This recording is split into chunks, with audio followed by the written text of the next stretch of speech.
పదండి. సార్ చూడు ఎంత స్టైల్ గా ఉన్నారో. సార్ నమస్తే. ఎవరు? మేము వచ్చేసాం కదా, ఇంకేం దిగులు పడకండి. ఎప్పుడు మందేనా? ఏంటయ్యా పని అయిపోయాక దగ్గరే ఉంటావు, పని అయిపోగానే సర్రని వెళ్ళిపోతావు నీ పేరుకు తగ్గట్టుగానే. అరే ఆ విషయం వలేను సార్, నేను చెప్పాను కదా వీళ్ళిద్దరే వాళ్ళు. నమస్కారం గారు. నమస్కారం బాస్. నువ్వు బాగా వివరంగానే చెప్పావు కదా, సూట్ అయిన మనుషులే కదా వీళ్ళిద్దరు. సూటా? వీళ్ళిద్దరు సూపర్ గా సూట్ అవుతారు. ఇప్పుడే మన ఏరియాలో నలుగురిని కొట్టొచ్చారు. ఇద్దరే కదా. Buildup buildup. ఏం బిల్డప్? ఏ తల్లి కన్న బిడ్డలో. మీరు నా కథ వినండి. 8 ఏళ్ల క్రితం 3 కోట్లు పెట్టి ఒక స్థలం కొని ఇల్లు కట్టుకున్నాను. ఇప్పుడు అది 10 కోట్లు చేస్తుంది. ఓహో. ఆ ఇల్లుని బాడీకి ఇచ్చేద్దాం అనుకుంటే చుట్టాలు పక్కాలు అందరూ కలిసి ఆ ఇంట్లో దెయ్యం ఉందని చెప్పి మొత్తం ప్రచారం చేసి పడేశారయ్యా. దాంతో ఏ ఎదవ కూడా ఇంటికి అతికి రావట్లేదయ్యా. సరే ఇంటిని అమ్మి పడేద్దాం కదా అనుకుంటే కొంటానికి కూడా ఏ ఒక్కడో రావట్లేదయ్యా. ఏం చేయాలో అర్థం కావట్లేదు. ఏదైతే ఏదైందిలే, నేనే వెళ్ళి ఆ ఇంట్లో కొన్నాళ్ళు ఉండి ఇక్కడ దెయ్యం గీయం ఏమీ లేదు నిరూపిద్దామని అనుకుంటే దెయ్యం ఉన్నా కూడా వీడు మాత్రం లేడనే చెప్తాడులే అని అందరూ అనేస్తారు. అందుకని బయట వాళ్ళని ఎవరన్నా అక్కడ అద్దెకి దించి దెయ్యం లేదని నిరూపించు, అప్పుడు మేము వస్తామని అంటున్నారయ్యా. ఏం చేయాలో నాకు అర్థం కావట్లేదయ్యా. లోన్ తీసుకొని ఇల్లు కట్టానా, ఆ లోను కట్టలేక వడ్డీ మీద వడ్డీ పెరిగిపోయి కట్టలేక అల్లాడిపోతున్నాను. చూశారుగా, ఇలా తాగి తాగి నేను తాగుబోతున్నా అయిపోతున్నాను.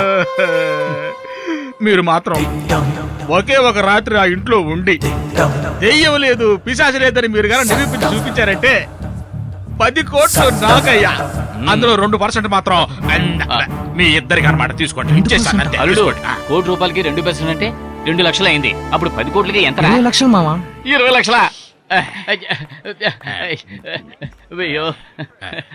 అయ్యా మాకు పరిపూర్ణ సమ్మతం. అడ్రస్ ఇవ్వండి, పని పూర్తి చేస్తాం. తమ్ముడు పేపర్ పెన్ను ఇవ్వు. ఈ డబ్బు వచ్చిన తర్వాత చెల్లెలు పెళ్లి ఘనంగా చేయాలి. సార్ దీని మీద అడ్రస్ రాయండి, వాళ్ళని నేను తీసుకొస్తాను. ఏంటి పెన్న నాకుతున్నాడు? అది పెన్నతో రాయరా అంటే నోటుతో రాస్తున్నాడు ఏంటి? మొత్తం రాశాడు. అమ్మా ఇదే అడ్రస్. అలాగే జాగ్రత్తగా పెట్టుకోండి. రాత్రి 10కి ఫోన్ చేసి కరెక్ట్ గా అడ్రస్ వచ్చేసండి. సరే. రండి సరే వస్తానండి. సార్ వస్తాను. 20 లక్షలు విషయం మర్చిపోకదు. అల్లుడు మంచి మేట దొరికింది, ఎరగదీసేయాలి. ఓ నీ దుంపతగా ఏం తించొచ్చేవారు అలా వాంగ్ చేసుకుంటున్నావు? అల్లుడు ఇప్పుడు టైం 6:30 అయింది.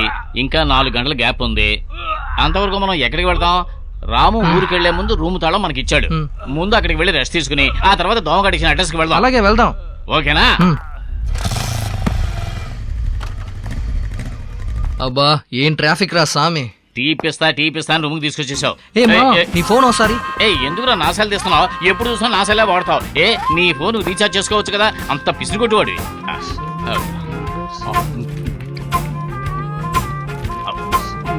అమ్మాయ్యా. మామా ఏంట్రా ఇలా చూడు, పిక్ పాకెట్ పార్టీ ఫేస్బుక్ లో ఉంది. ఫేస్బుక్ లో ఉందా? ఓపెన్ చేయరా చూద్దాం. వద్దు మామా, తన బ్యాగ్ ఓపెన్ చేసి చూసినందుకే ఇంటి తాళం నుంచి బ్యాంక్ లాకర్ వరకు అన్ని ఉన్నాయి. ఇందులో తన ఫేస్బుక్ అకౌంట్ ఓపెన్ చేయాలా ఏంటి? రే మనం ఆ ఇంటికి వెళ్ళేంత వరకు టైం పాస్ కావద్దా? ఓపెన్ చేయరా. Okay done. ఏంటి డన్నం బన్నం? ఓపెన్ చేయి. మోహన సుందరి పేరు చూడు. మోహన సుందరియ పేరు చూస్తే చాలా స్టైల్ గా ఉంది, కానీ మనిషిని చూస్తే చాలా లోకల్గా ఉంది. ఇంకా చదువు చూద్దాం. ఏజ్ 22. చిన్న వయసు. Relationship single. ఎవరు చెక్కలేదనుకుంటా. Home town Tirupati. మామా మనూరు. మామా ఏంటి మన ఊరా? మన ఊరు పేరు చెడగొట్టడానికి పుట్టి. ఇలా చూడే, మొబైల్ నంబర్ 9182 కోసిని. ఏ అమ్మాయినా ఫేస్బుక్ లో నంబర్ పెడుతుందా? అల్లుడు ఫేస్బుక్ లో ఫోన్ నెంబర్ ఇస్తేనే కదా 4 కస్టమర్స్ ఫ్రాడ్ చేయడానికి వీలుగా ఉంటుంది. Working as social worker. చేసేదంతా ఫ్రాడ్. సోషల్ వర్కర్ అట. ఎవరికి సోషల్ వర్క్ చేస్తుందో కానీ పార్టీ భలే హుషారు. ఓవర్ గా మాట్లాడకమా. అర్జున్ జెంటిల్మెన్ సినిమాలో ఉన్నోడి దగ్గర కొట్టేసి లేనోడికి ఇస్తాడు కదా, అలా అనుకోవచ్చు కదా. చూడరా పొద్దున్నే పిక్ పాకెటర్ గా కనిపించింది, సాయంకాలం నీ కళ్ళకి సోషల్ వర్కర్ గా కనిపించిందా? అల్లుడు సపోర్ట్ చాలా ఓవర్ గా ఉంది, నువ్వు వెళ్లే రూట్ సరిగ్గా లేదు చెప్పేశాను. మావా తను నాకు పిక్ పాకెట్ అని తెలియక ముందు ఒక స్టూడెంట్ గానో, ఒక టీచర్ గానో, ఒక ఆఫీసర్ గానో చూసా. దాని తర్వాతే తను నాకు పిక్ పాకెట్ అని తెలిసి వచ్చింది. దానికంటే ముందే తన దగ్గర నా మనసు పోగొట్టుకున్నాను మావా. మనసును పోగొట్టుకున్నావా? వదిలితే జీవిత పాటేలా ఉన్నావే. రే రే రే